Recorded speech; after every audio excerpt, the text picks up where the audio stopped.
Hi friends, this is your friend Arun from Live in Germany channel. So today I'm back again with another informative video for you guys. I hope this is useful.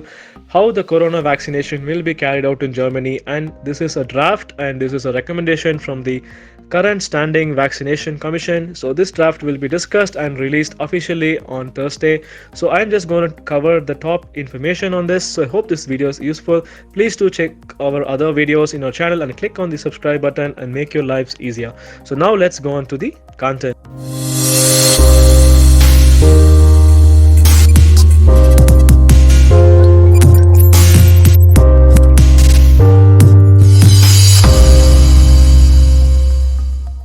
So the first information is going to be regarding the vaccination itself. It will be in terms of 2 doses per person.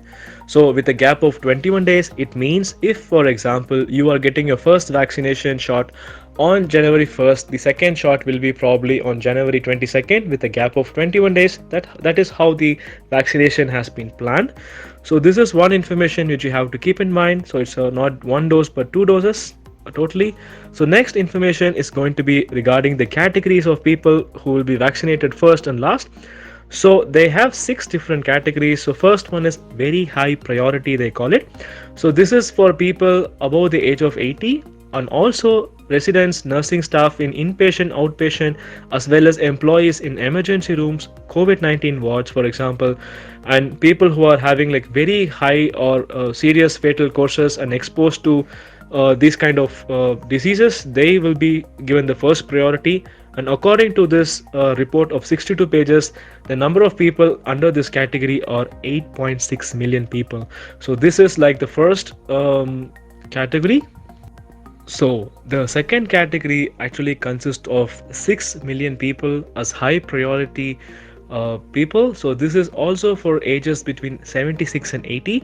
But in addition to this is also including staff or medical staff, especially with a high risk of exposure, say in emergency rooms, and on people with dementia or intellectual disabilities, for example, and people who work with outpatient or inpatient care for people with dementia. So all these people will be coming under this category, and it's around 6 million.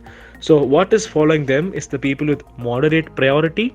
So this is like kind of people with ages 71 to 75, and also who are people with previous illnesses at an increased risk, along with their contact persons will be categorized as moderate. So there is a possibility some of you watching this video could fall into this category, so please do make a note of it. And there can be also residents of asylum or homeless shelters, and also close contact persons of pregnant women who will be categorized as moderate priority. So and this category has around 5.5 million people, and this also will include people working in public health service. So this is in short the third category. The fourth category are for people who are between ages 66 and 70, and for people who had previous illness with a moderate risk, and the people who are in contact with them. So these are like the most prominent, I would say, like who have some minor problems or risk factors, and they're also applicable for people who are working as teachers, educators, or like taking care of people, for example, and also seasonal workers who work in meat processing industry. So these people are around 6.9 people in total. The fifth category is like slightly increased priority, they call it. I don't know how they come up with this name.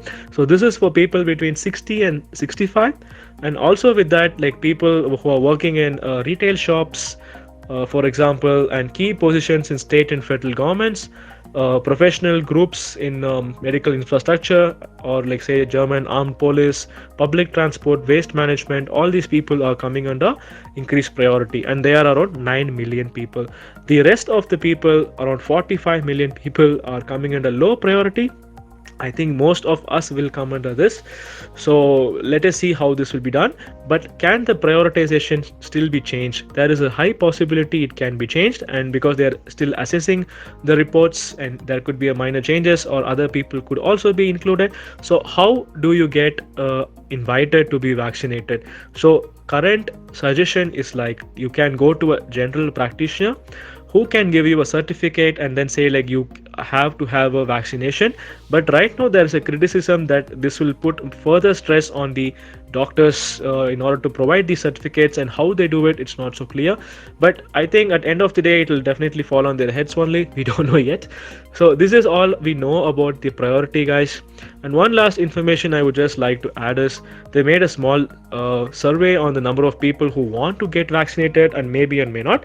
So 37% people said they want to be vaccinated, 34 said they want likely, like maybe, and 29 said probably not. So in order to get the herd immunization, if the first two categories of people do their vaccination, then there's a high chance that the spread of corona can be controlled much faster.